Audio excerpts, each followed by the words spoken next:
Participantes, dando uma boa noite aqui para o pessoal. Boa noite. Aqui no grupo também, quem quiser mandar mensagem. Bom, primeiramente agradecer aí o convite da galera do Nine Seeds, Luizão aí, reunindo essa tropa aí das pessoas do bem. Trabalho massa que está sendo realizado, eu fico muito feliz. Luiz me contactou no meio do olho do furacão, né? Eu estava terminando o livro.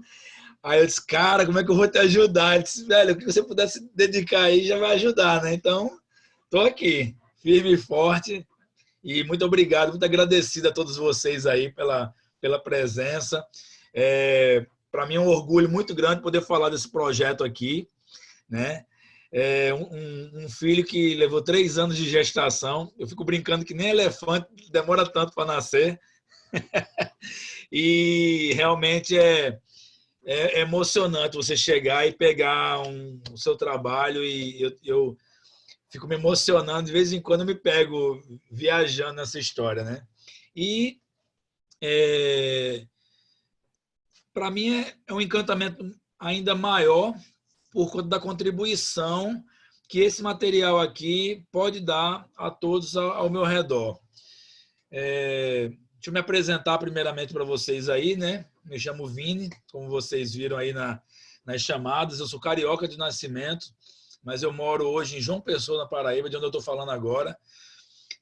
Até estava comentando com o Luiz há pouco sobre a modificação, né, nos últimos dias de tudo. Era para eu estar arrumando mala para ir dar aula amanhã em Recife. Daria uma aula na quarta-feira aqui em João Pessoa, depois voltaria na quinta para Recife, no sábado estaria indo para Portugal para fazer o lançamento do livro. Então estava com uma semana super atarefada e a gente já ajustou essa data aqui da live também por conta disso e de repente muda tudo ao nosso redor, né?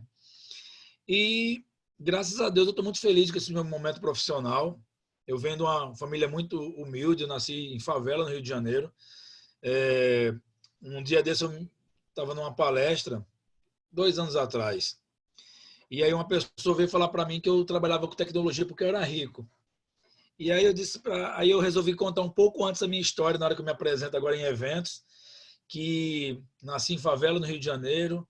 Eu perdi meu pai pela violência numa briga de trânsito. Meu pai levou 2 tiros e a última memória que eu tenho do meu pai, ele entrando cheio de sangue dentro do carro, e isso eu tinha 8 anos de idade. Desde então, eu estou aí sobrevivendo, produzindo conteúdo, lutando para fazer coisas boas. Acredito demais em educação e empreendedorismo. Tudo que eu consegui na minha vida foi estudando e trabalhando, então, mérito da educação que eu pude ter em escola pública, em estudar na Universidade Federal, enfim, ter botado a mochila nas costas depois e sem dinheiro e rodar pelo mundo. Morei quase 10 anos no exterior. Enfim, esse é um pouco da minha história. Então, eu trabalho com tecnologia desde os 12 anos de idade, então já são 31 anos trabalhando com tecnologia. Hoje eu vou completar 43 anos em agosto. Então, minha vida é isso. Buscar oferecer o melhor para quem está ao meu redor. Então, por isso que me tocou muito o projeto do Luiz, de poder contribuir de alguma forma. Eu acho que cada um plantando uma sementinha, eu falo muito sobre sementes também, que eu já plantei 10 mil sementinhas por aí afora, em eventos, em sala de aula. E para mim é um orgulho participar desse projeto, de alguma forma, dedicar um pouco do meu tempo também. Eu sei que talvez eu pudesse contribuir um pouco mais, mas esse momento está bem turbulento do início da divulgação do livro. E a proposta do nosso papo de hoje, falar sobre Revolução Industrial 4.0, e é uma parte considerável do meu livro. E eu quero contar um pouco da história, como é que esse livro surgiu. 2017, nós tivemos uma revolução empresarial baseada em jogos, e essa revolução se chama Pokémon GO. De repente, a gente viu um monte de gente pelo mundo andando com seu celular, com seu dispositivo móvel, procurando monstros virtuais. e movimentou bilhões de dólares esse movimento aí.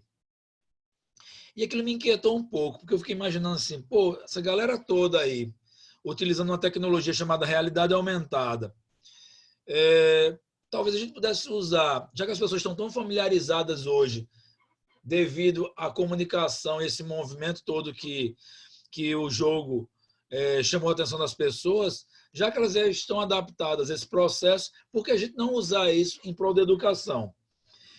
Quando eu morei em Londres, morei 6 anos em Londres, eu via muito, eu adorava a oportunidade de ir para museus e via muito crianças e jovens em museus lá, as escolas levando as crianças, os museus maravilhosos que tem em Londres, e os museus lá são todos gratuitos, diferente da maioria dos lugares do mundo. Só quando tem exposições específicas é que é pago. E aquilo ali, pô, seria massa se eu tivesse tido essa oportunidade quando eu era criança. Uma criança no Brasil hoje, ou uma criança em qualquer lugar do mundo, poderia ter essa oportunidade. Não só estando em Londres, numa cidade que realmente é fascinante, mas a galera lá tem dinheiro para bancar aquilo. E aí foi quando eu tive o estalo, eu disse, por que a gente não usar a tecnologia do Pokémon GO, que é a realidade aumentada, em prol da educação, aproximar crianças e jovens de museus, galerias de arte. E aí, esse foi meu projeto que eu passei na seleção de mestrado na UFPB, num programa que ele é interdisciplinar, que é comunicação, computação e artes. Então, é como se eu tivesse feito 3 mestrados em um. Né? Então, eu brincava com o meu orientador que a gente trabalhou para cacete, porque caramba, fazer 3 mestrados em um só, ainda tive que estudar economia, estudar arquitetura, ele ficava brincando, quem mandou estudar? Então, para mim foi maravilhoso esse momento, meu mestrado foi incrível. E realidade aumentada é uma das 17 principais tecnologias apresentadas na Revolução Industrial 4.0. E aí eu me senti desafiado ao final do mestrado, por que não publicar isso para que mais pessoas tenham acesso a esse conteúdo tão rico e que as pessoas não estão discutindo tanto, principalmente a economia criativa, que é um movimento que está andando em paralelo aí e as pessoas não estão visualizando isso. E aí veio o insight do Economia Criativa 4.0, o mundo não gira ao contrário. A gente unir 2 grandes movimentos mundiais para que as pessoas tenham uma aproximação. O livro foi todo pensado para que não seja um livro para cientistas da NASA, e sim para pessoas simples como minha mãe, que ela possa sentar e ler o conteúdo. Tanto que eu convidei a revisora do livro, a Aparecida Nóbrega, ela tem a experiência de mais de 50 livros que ela participou de edição e revisão, e ela tem 75 anos de idade, ela não manja nada de tecnologia. Então, para mim, foi exatamente, eu procurei uma pessoa como ela, exatamente para que, quando ela lesse o livro, ela entendesse tudo. E dúvidas simples dela, como coisas extremamente simples, como por que chama smartphone um celular. Então, a gente teve que esmiuçar e deixar uma linguagem muito simples. E era exatamente esse o contexto que eu queria para esse livro. Não ser um livro só para cientistas, mas um livro para que qualquer pessoa pudesse ler e entender. Então, a gente pensar num funil de vendas, seria um livro para a boca de funil, né? Para aproximar um grupo muito grande de pessoas desse conhecimento. E aí o livro ele é dividido em 6 capítulos, e o capítulo 5 ele é específico sobre a Revolução Industrial 4.0. É importante que a gente pense a respeito disso aí, porque desde da nossa origem nesse planeta, 12 mil anos atrás, a gente sempre procurou trabalhar menos. Então, eu falo muito sobre preguiça no livro, que a gente busca sempre trabalhar menos. Hoje em dia, as pessoas querem que o marketing digital seja uma coisa tipo, apertou um botão e faz tudo para o cara sozinho, que as empresas estejam todas automatizadas e que ninguém precise trabalhar.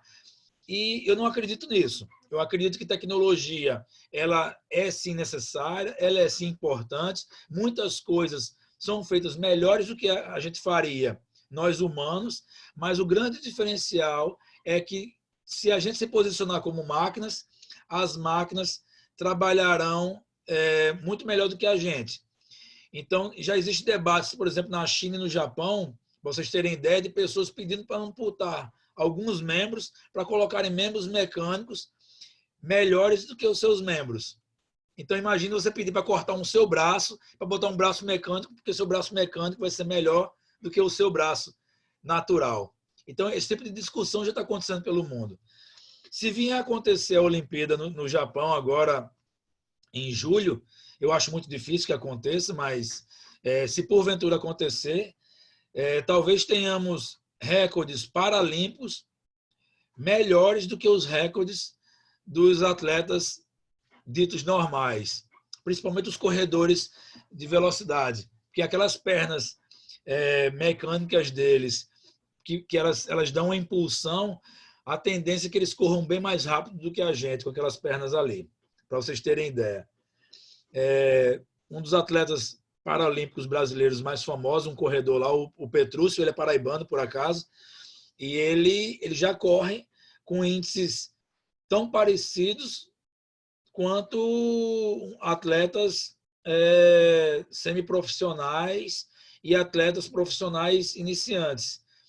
E é extremamente difícil a pessoa correr, não sei se vocês já tentaram correr sem um braço, amarrando um braço no corpo, por exemplo, você fica totalmente desestabilizado.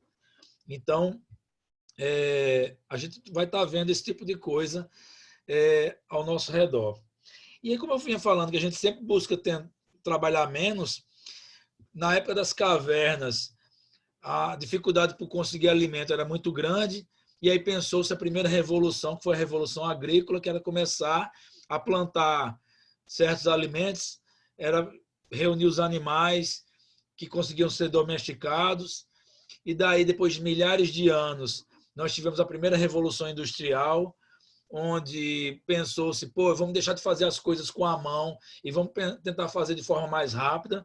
E aí começou a criar algumas máquinas mais simples para dar velocidade à produção. Então, a gente deixou de fazer uma camisa, você fazer tudo, para começar a pensar em fazer em série. Eu corto, você costura, e aí outro dá o acabamento. Então, começou a se pensar nisso. Depois veio a segunda revolução industrial, mais ou menos ali na época da Primeira Guerra Mundial, um pouco antes. E aí a gente já começou a ter máquinas a vapor, o trem surgindo, cimento surgindo, borracha surgindo. Então a gente começou a ter cavalos mais rápidos, que eram os carros, os trens. Tanto é que a nossa medida de potência é horsepower, cavalos, né? Então, a gente começou a ter isso. Pela década aí final da década de 1950, início de 60, houve uma grande revolução, que foi a miniaturização, onde a gente deixou de ter válvulas, que eram mais ou menos do tamanho de uma garrafa de 2 litros de refrigerante, para a gente ter um transistor minúsculo. Então, a gente deixou de ter prédios, por exemplo, para ter um computador, para ter coisas menores e mais baratas. E daí a gente começou a ter robôs também. Só que esses robôs eram burros, né? A gente começou a ter máquinas com maior potência, maior capacidade de execução, e a gente começou a perder trabalho. Então, nessa trajetória inteira, a gente sempre teve uma relação de perda de postos de trabalho. E aí, quando nós chegamos agora, a partir de 2010, 2011, começou a ter uma nova discussão, que é exatamente onde nós estamos hoje. É a primeira vez na humanidade que nós estamos percebendo uma revolução em tempo real. Então, nunca houve isso. Sempre após passar o wave, que a gente chegava e disse, aconteceu alguma coisa. Agora não, a gente está no meio do furacão. A gente está no meio da segunda geração da Revolução Industrial 4.0. Então, nós ainda teremos uma nova etapa de maior aceleração, né? A gente vai ter ainda uma modificação muito grande desse contexto, mas em todo esse cenário aí a gente sempre buscou o quê? Trabalhar menos. Então, eu tenho falado muito sobre isso. O ser humano sempre procurou trabalhar menos. E Nós estamos agora passando por uma turbulência mundial devido ao coronavírus e está todo mundo repensando como é que a gente vai fazer para as empresas não se esfarelarem, né? Existe um debate muito grande aí e alguns de vocês devem ter visto um artigo bem aprofundado que a gente publicou ontem e um vídeo a partir de análise de dados, né? Que é uma coisa que eu vou falar daqui a pouco melhor sobre isso, mas talvez a gente não tenha capacidade de segurar a pancada que as empresas vão levar durante esses próximos 6 meses que eu estou cogitando, os otimistas 3 meses, mas eu acho que tem que ser mais sensato e pensar numa turbulência de pelo menos 6 meses. Será que as empresas vão ter fôlego, caixa para segurar isso? E muito do que vai estar sendo proposto vai ser em cima de automação, de inteligência artificial, de machine learning, de realidade virtual, realidade aumentada. A gente está pensando cada vez mais. Hoje a gente está numa discussão sobre 5G, só que na realidade no livro eu já falo sobre 6G, que vai ser uma internet distribuída via satélite para todo o planeta, onde nós teremos conectividade gratuita. O futuro da energia, que a gente vai ter, já estão sendo testados bancos de bateria que conseguem manter uma cidade inteira. A Tesla mesmo tem um teste, um protótipo disso na Austrália, de um banco de bateria lá que já consegue manter, se não me engano, 15 mil casas, uma cidade até 15 mil casas. Então, são coisas que nós vamos estar vendo e que estão sendo extremamente aceleradas em prol dessa revolução industrial, que foi conceituada por um cara chamado Henrik von Schill, junto com o governo alemão. O governo alemão, vocês sabem que a industrialização do país ela é muito avançada, eles são muito eficientes e eficazes no que eles estão fazendo na industrialização lá. E eles começaram a perceber que o impacto computacional na industrialização poderia ter um outro cenário, um outro contexto, uma outra vertente. E aí reuniram um grupo de intelectuais, o Henrik von Schill, ele liderou esse processo todo, e aí eu tive a grata surpresa de conhecê-lo ano passado, em julho, no Digitalks, em São Paulo. Assisti a palestra dele, e assim que terminou a palestra dele, óbvio que eu conhecia ele, né, ter estudado a respeito do assunto, e quando ele saiu do palco, pedi a um amigo meu que é embaixador do Digitalks para ver se me dava oportunidade de alguma forma eu ter acesso a ele nos bastidores e tal. E eu fiquei na cola do cara. Quando eu tive a oportunidade, cheguei nele e disse, eu queria conversar com você, eu estou fazendo isso, isso e isso, sabe? Eu perguntei se ele se incomodaria de gravar comigo, e a gente gravou uma entrevista, que eu não divulguei essa entrevista, pouca gente sabe que existe essa entrevista, vê foto minha com ele, mas não sabe dessa entrevista, estou até falando para vocês em primeira mão, nem o pessoal que está comprando o livro sabia disso. E ao final da entrevista, quando eu falei para ele que tinha muita vontade de publicar esse conteúdo num livro, ele disse, eu quero fazer o prefácio do livro. E eu fiquei em choque, né? No primeiro momento, eu disse, não, o cara tá me zoando. O cara um cara desse. Semana passada, no dia do evento, ele estava com Barack Obama, antes de se encontrar com o Donald Trump. Ele tinha tido 2 semanas antes uma reunião com todos os presidentes da comunidade europeia, falando sobre revolução industrial. Então, um cara desse, e dá a moral de escrever o prefácio do livro, mas vamos manter contato, trocamos cartões, me adicionou no Facebook, enfim. Então, a gente manteve um pouco de contato. Quando eu disse para ele que o livro estava todo pronto, 2 dias depois ele me manda o prefácio pelo Facebook. Então, para mim, ter um prefácio de um cara como ele no livro é sensacional. Mas uma coisa que é importante a gente pensar nesse processo todo é que a tecnologia por si só, ela é um dos aspectos. Porque o que acontece? Quando a gente para pensar na indústria 4.0, as pessoas pensam que só está se falando sobre tecnologia. E, na realidade, esse gráfico aqui, o que ele demonstra? Existem várias áreas que estão conectadas em prol de atender o centro dessa hélice aqui, enfim, que é o modelo de negócio. Se a gente não estiver preocupado em fazer com que tudo funcione, só uma dessas aspas aqui, que é a tecnologia, não vai resolver o problema. Não adianta você simplesmente botar a tecnologia e esquecer as pessoas. Então, essa discussão ela é muito importante e em todo o contexto do livro eu bato nessa tecla, de que o grande diferencial nosso nesse momento é que a gente trabalhe com a cabeça e com o coração. Porque se a gente for engolido pela tecnologia, a coisa vai ser muito complicada. Porque o que a gente mais está vendo hoje em dia são profissões onde as pessoas estão se preocupando em trabalhar menos, em fazerem um trabalho de forma muito simples, e que elas esquecem de pensar que, na realidade, o grande lance é você não ser engolido pela repetição, pela operacionalização. Então, quando eu falo para meus alunos, por exemplo, em pós-graduação, hoje eu só dou aula em pós-graduação, não dou mais aula em graduação, e eu digo sempre para eles, olha, pessoal, vocês estão sendo preparados, vocês estão sendo formados para serem estrategistas, e não para serem operadores. Vocês são pessoas que estão sendo formadas para a liderança. Vocês precisam entender da operação, mas vocês são do corpo estratégico. Então, não adianta você querer ficar... isso é um grande erro dos empreendedores, principalmente dos pequenos empreendedores, dos microempreendedores,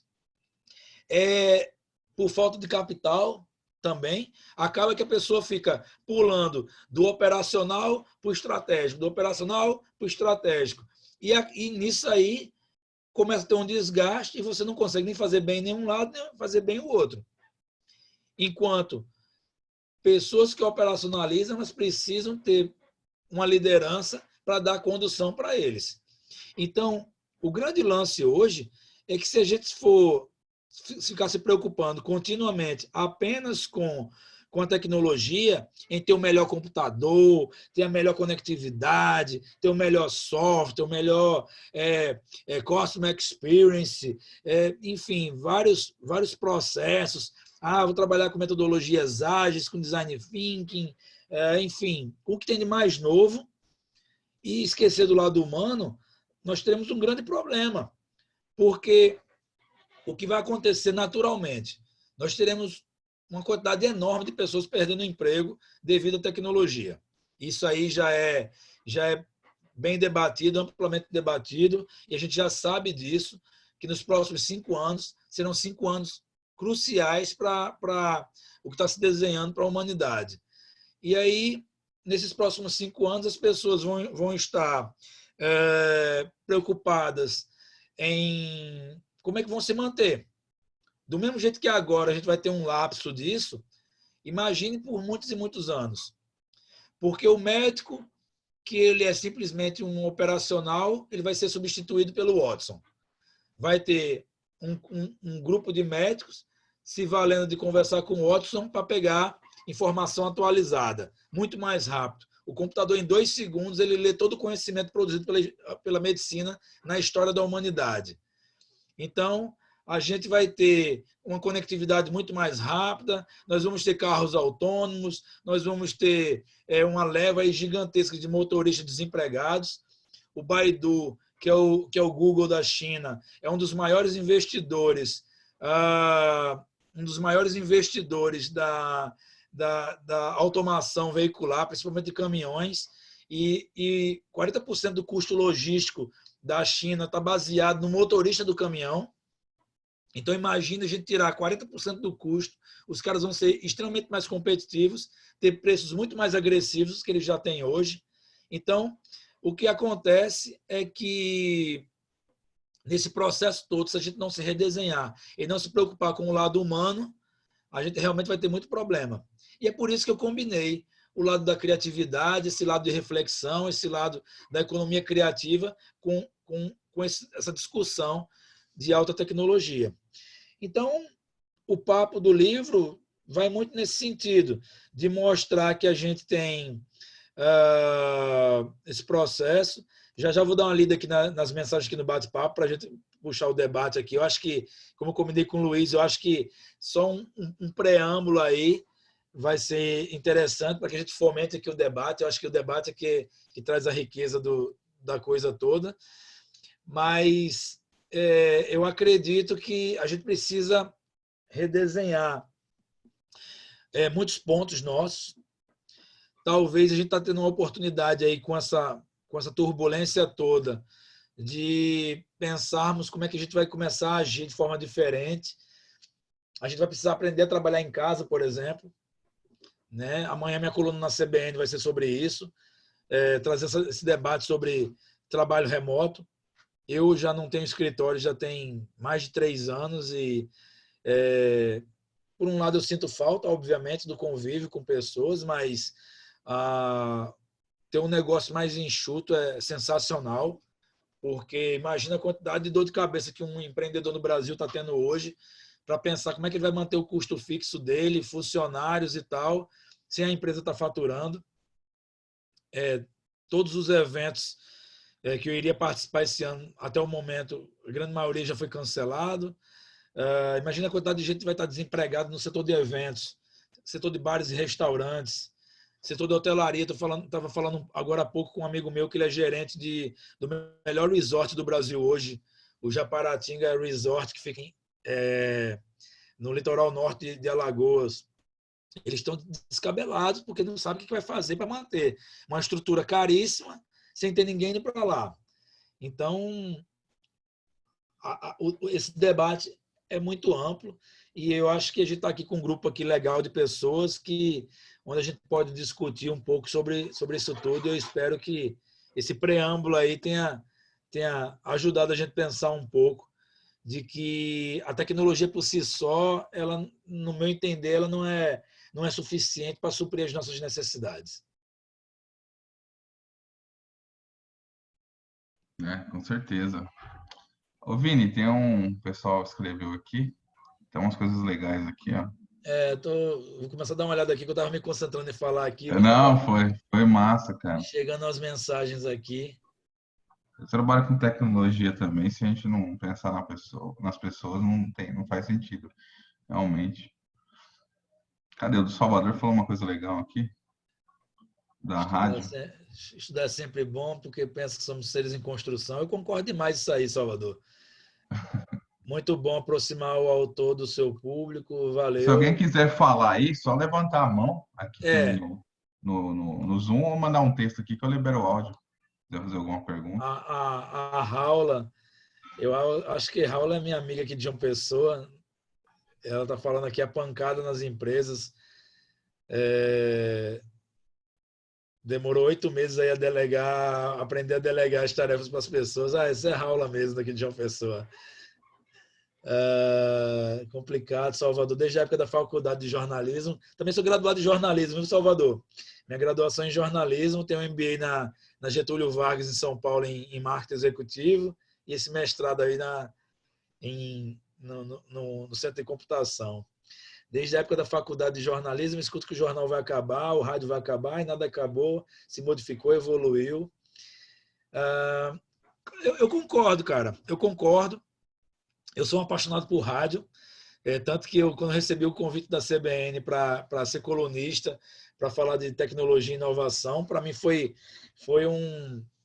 meio que um sonho de criança, porque eu adoro rádio, eu adoro escutar rádio, acho muito dinâmico, acho muito ágil, é sensacional o formato, e os bastidores do rádio é bem legal.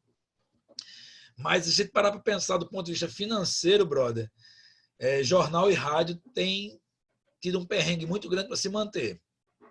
Eu vejo lá nos bastidores, a CBN aqui ela é ligada ao Grupo Globo, em alguns lugares do Brasil eles não são ligados a nenhum grupo.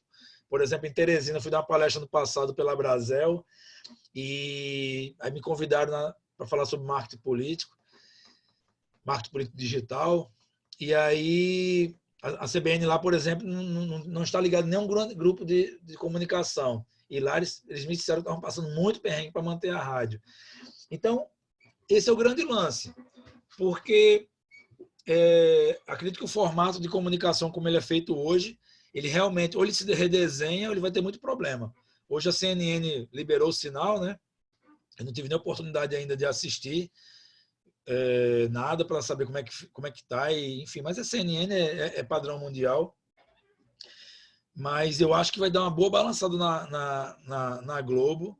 Tanto é que a Globo News parece que abriu o sinal para o sinal público, né? Saiu dos canais fechados para ficar rede aberta agora. Exatamente para tentar segurar a pancada da CNN. Enfim, eu acho que todos nós vamos temos que nos redesenhar. Esse final de semana eu dei um treinamento para 35 diretores do Sebrae, um programa de formação de lideranças digitais.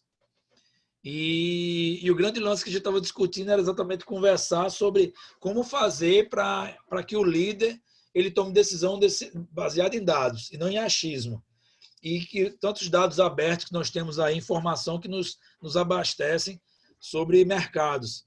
Então, eles tiveram que desenvolver negócios baseados em análise de dados. Aí saiu empresa de turismo para mulheres que viajam sozinha, pet shop focado em cachorros da raça Bulldog, uma agência de turismo também para... Era agência de turismo, meu Deus? Era agência de turismo focada no público 50 a mais. Enfim, negócios todo baseado em análise de dados. Eles pegaram os hypes na rede e começaram a estudar para ver se tinha viabilidade financeira, foram para o mercado, analisar, enfim, coisas assim que eles fizeram. Então, a gente tem que se redesenhar continuamente. Eu acho que a discussão sobre ciência de dados, por exemplo, é importante. A capa da Exame esse mês está falando sobre a briga para encontrar desenvolvedores. Eu já vi alguns vlogs aí ontem e hoje. O pessoal não gostou muito nem das reportagens, nem da capa da Exame. Parece que ser desenvolvedor hoje é nadar em dinheiro. E não está muito bem assim o mercado. Obviamente que existe uma necessidade muito grande, mas não é bem assim. Enfim, a gente tem que se redesenhar mesmo.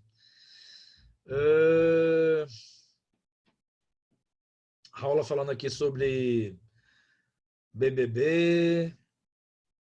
Enfim. Gostaria que você, o Tiago Pimentel, gostaria que você falasse um pouco sobre o uso de tecnologias 4.0 e a saúde e segurança do trabalho, os benefícios disso aí. Bom, Tiagão, a tecnologia realmente vai facilitar muito para a gente atuar e ter muito mais controle com as coisas.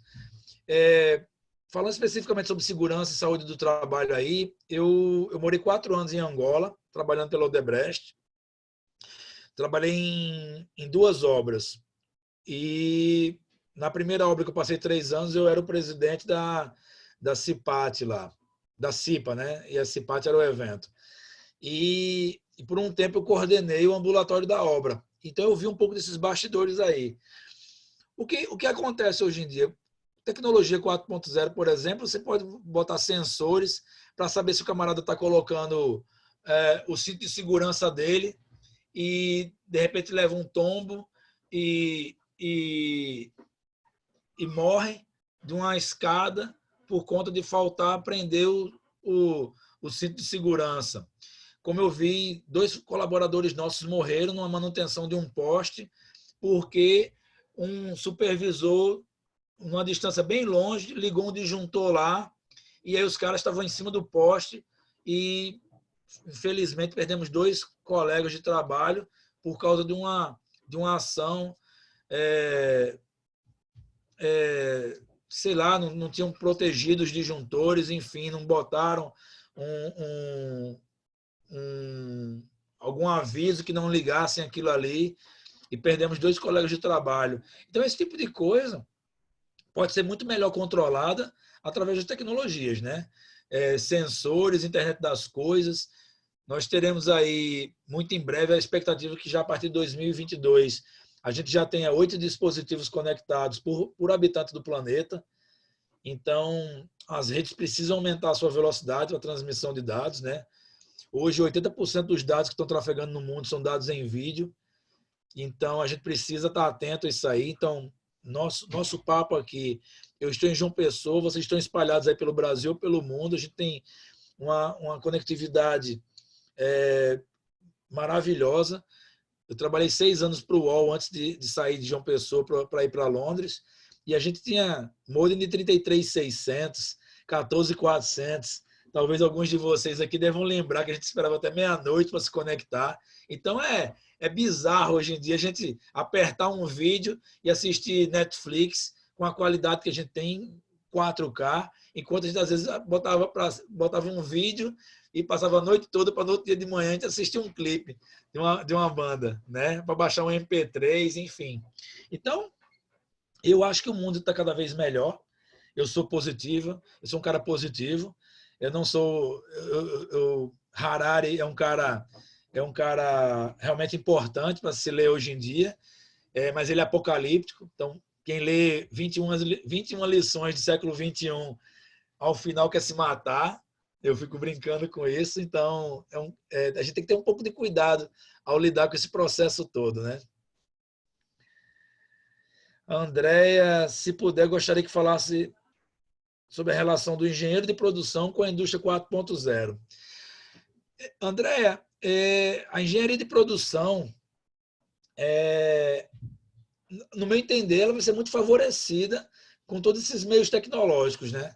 Eu uso um vídeo em sala de aula de um papo do pessoal do CETIC, que é no Rio de Janeiro, junto com o pessoal do Sebrae e tal, e com um empreendedor lá na confecção de roupas, sobre as potencialidades todas que se pode trazer, né? Hoje em dia, o processo de produção e logística pode ser todo automatizado. No livro eu falo, por exemplo, dos robôs que eles estão sendo treinados pelos humanos. A Toyota está fazendo isso. Ela retirou uma geração de robôs, trouxe pessoas de volta para treinar os novos robôs com inteligência artificial. Então, a robotização, ela tem o processo de machine to machine. As máquinas elas conversam entre si e ela já consegue ter previsibilidade do que vai acontecer à frente. Por exemplo, eu dei um treinamento sobre design thinking para a Coteminas, Grupo Santista e tal. E aí eu fui lá na produção deles e eles estavam me mostrando, quando rompe uma linha aqui, aí o cara leva um tempo para amarrar a linha, para ajustar, para calibrar, que não sei o quê, não sei. Isso não vai acontecer mais.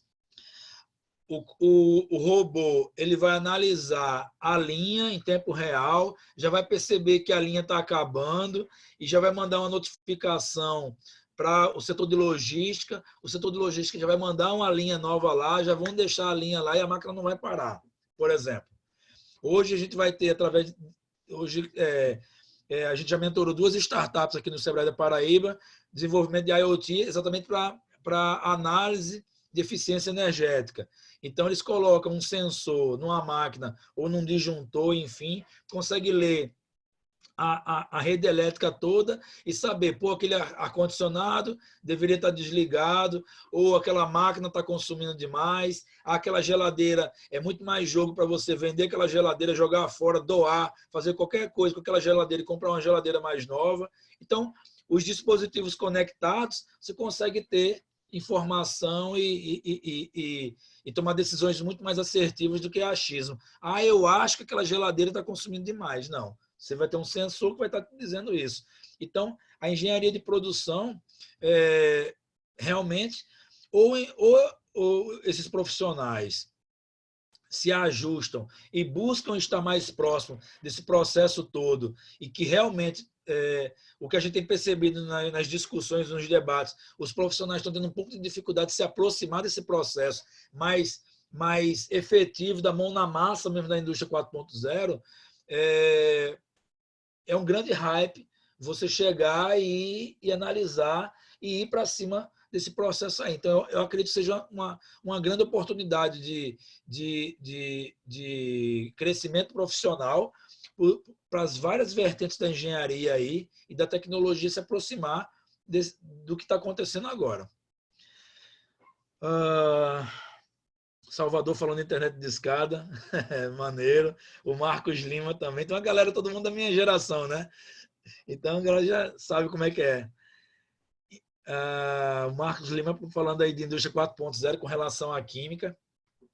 Bom, no livro eu falo sobre nanotecnologias, neurotecnologias também. Então, o que vai acontecer? Estava até conversando com minha mãe agora há pouco no jantar. O que vai acontecer, por exemplo, com o tratamento de câncer? A gente vai tomar um comprimido e nesse comprimido vai ter um robô. Ou então eles vão injetar um robô na nossa veia. Essa nanotecnologia, do mesmo jeito que a gente conversa sobre macrotecnologias, um drone que carrega um míssil de tantas toneladas e mata um general israelense, um drone que saiu da Líbia ou da Arábia Saudita, viajou sei lá quantos mil quilômetros, foi lá e soltou um míssil e matou um cara e criou todo aquele estremecimento ali no Oriente Médio. Do mesmo jeito que a gente conversa sobre macrotecnologias, existe todo um desenvolvimento que é ainda maior das micro e nanotecnologias.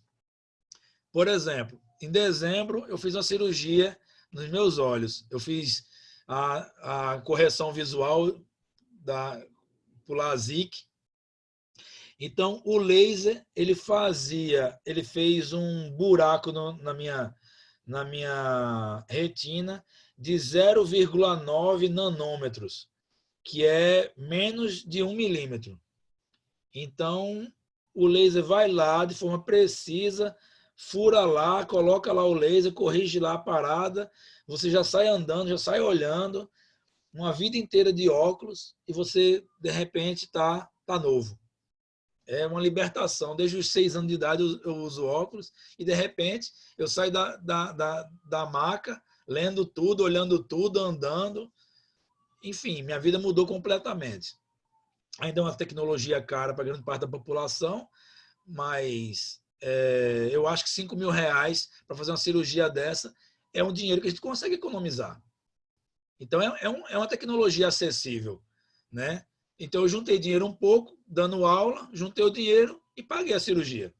Quem tem plano de saúde, como o Unimed, por exemplo, se tiver o somatório de seus 2 olhos mais que 10 graus, consegue fazer uma cirurgia dessa. Então, o cenário mudou um pouco.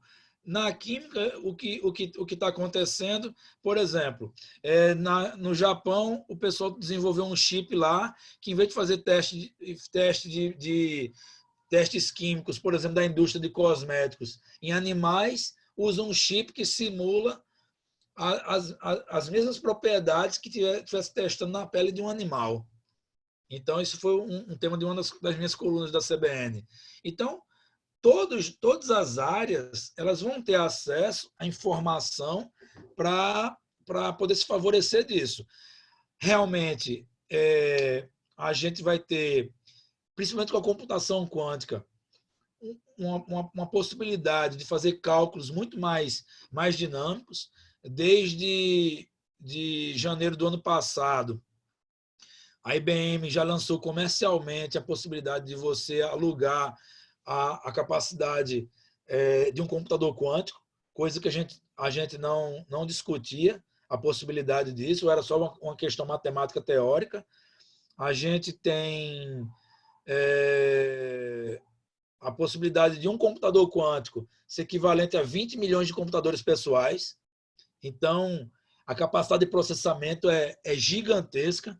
A gente não tem ideia do que vai acontecer com computação quântica, com relação à segurança de dados, com relação à criptografia, com relação a processamento matemático financeiro, análise de bolsa de valores, busca de codificação de DNA para descobrir, vai se descobrir muito mais rápido uma doença ou criar uma doença. Ninguém sabe o que vai acontecer daqui para frente. Eu vi vários blogs hoje falando sobre isso, o pessoal falando sobre aí se é teoria da conspiração ou não, de que tudo relacionado ao coronavírus está sendo criado pela China para estourar as bolsas de valores do mundo, enfim. Não vou entrar nessa seara. Mas é o que a gente está vendo aí, né, ao nosso redor. Salvador, nem sei se existe vida sem óculos.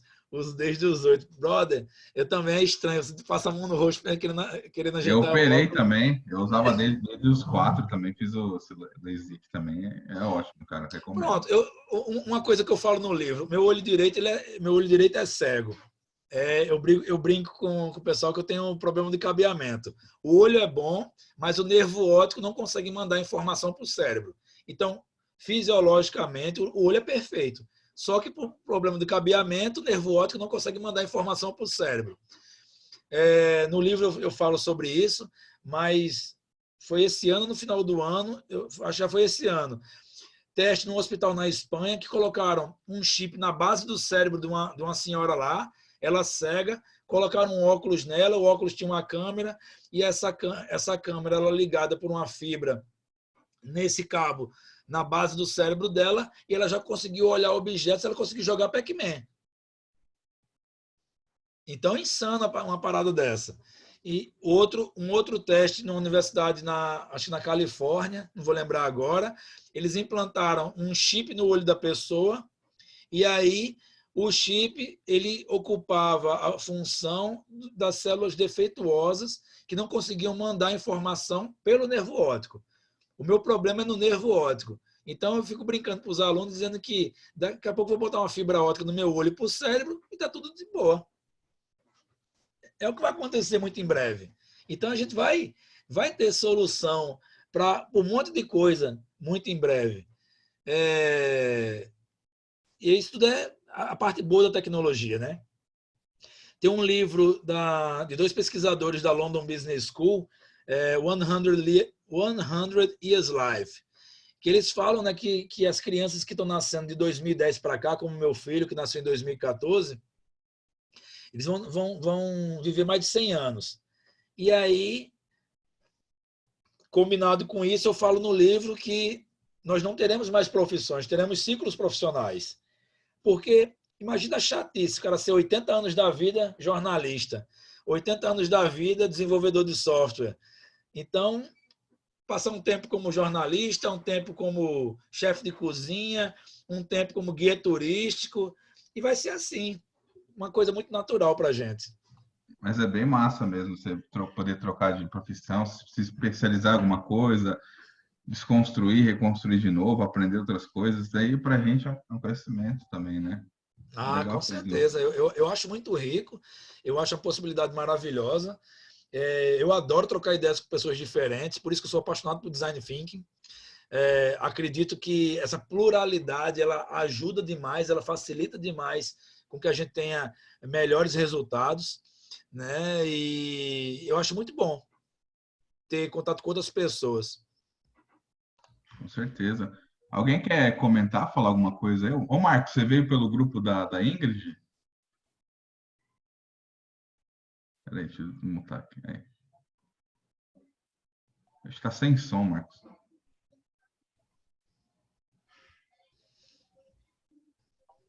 Tá ouvindo aí, Vini? Não tô ouvindo, não. Não tô conseguindo ouvir o Marcos, não.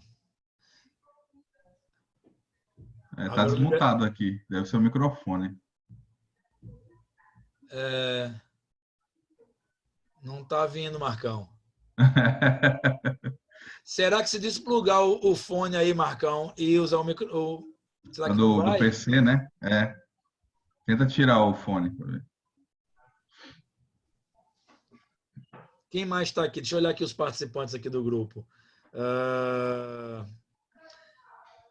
Tem a Andréia, Elaine, a Raula, o Marcos, a Maria Manuela, o Rael, Salvador, o Tiago.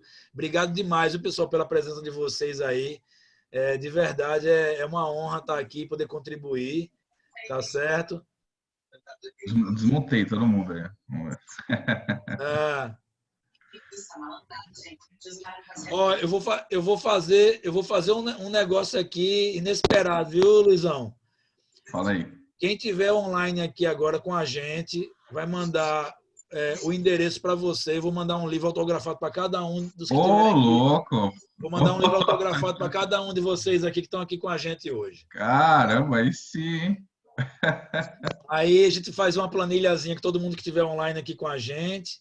Aí eu pego o endereço direitinho. Onde estiver no Brasil aí, eu mando o livro.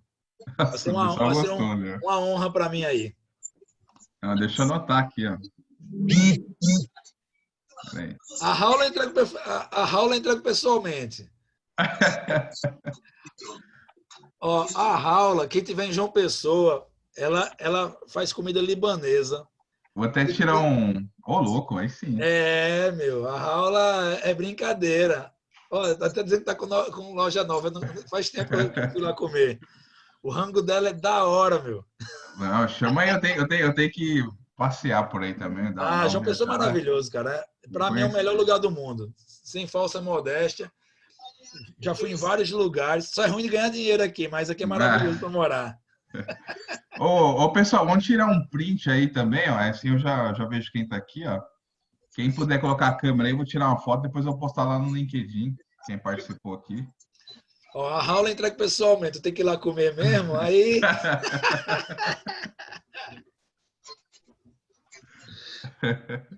Deixa eu ver. Digam as cidades de vocês aí no grupo, pessoal, para eu ver aqui de onde nós estamos. Aqui é São Paulo. Luizão é São Paulo, Salvador, Rio de Janeiro, Paracatu, Minas Gerais. Eu tive em Santa Rita do Sapucaí agora em outubro, lá no Inatel dando palestra. Pouso Alegre, sul de Minas. A Manuela, São Paulo. Pô, maneiro. Vamos tirar uma foto aqui, tirar um print, dá um sorriso aí. Aí, beleza. Eu já vejo quem tá aqui. E manda para você lá, pode ser, Vini? Pode. Para mim, é ser uma honra mandar aí um exemplar para todos. 10 pessoas, ó. Vamos assistir até o final aqui, ó. Maravilha. Bom, pessoal, quem estiver precisando aí de qualquer coisa, manda uma mensagem para mim lá no LinkedIn. Convida a me acompanhar quem não está acompanhando ainda. Espero que tenha sido interessante o papo aí. Itajaí, Santa Catarina. Eu tive em Concórdia, palestrando ano passado em setembro. Nossa, eu vou para lá, acredita, cara? Concórdia, eu ainda não divulguei, não. Eu vou falar aqui. Eu fui chamado para mim palestrar lá no evento hoje do Alexandre. Pô, o Alexandre, brother. Então, o Alexandre Weber, ele me chamou. Cara, ano passado, olha, eu vou dizer para você, é um dos eventos mais animais que eu já tive. Ai, que legal. Porque uma cidade com 70 mil habitantes, eles conseguirem reunir 10 mil pessoas, é uma coisa impressionante, impressionante. Eu digo para ele, disse várias vezes que eu fiquei impressionado com Concórdia, com o impacto que eles conseguiram dar lá na região. Tinha muita gente de fora, do interior do Rio Grande do Sul e tal. Cara, o evento do Alexandre é muito animal. É muito animal. O pessoal, muita gente boa. Eu conheci um negócio que eu não sabia que existia no planeta, que chama cuca. Cara, quando eu falei na palestra que eu gostei de cuca, a galera ficava levando cuca para mim para trazer para casa. Eu trouxe 8 cuca desse tamanho assim, ó, para João Pessoa. O pessoal é muito da hora, muita gente boa demais, demais, demais. Tô doido para chegar logo o evento hoje desse ano. Você vai também? Eu espero que sim, não é nem doido de não me convidar. Eu vou lá e jogo uma bomba. Não, ele é muito massa, tá ajudando também. Fiz uma live com ele anteontem, né, no Instagram também, a gente falou um pouco do projeto. Massa. Ele vai me ajudar aí, vai fazer também. Ele tem um trabalho muito maneiro, velho. É muito massa. A cidade lá é linda, tal. Cara, eu comi cuca de tudo, Tiagão. Brother, é muito gostoso. É muito bom. Eu nem sei o que é, eu espero comer. Cara, eles não sabem explicar. Eles dizem que cuca é cuca. Não é bolo, não é pão, mas é um negócio de Deus, velho. Eu não gosto de doce, mas eu fiquei apaixonado pelaquela porra. Que massa. Alguém tem mais uma pergunta aí? Senão a gente encerra por aqui. Elaine.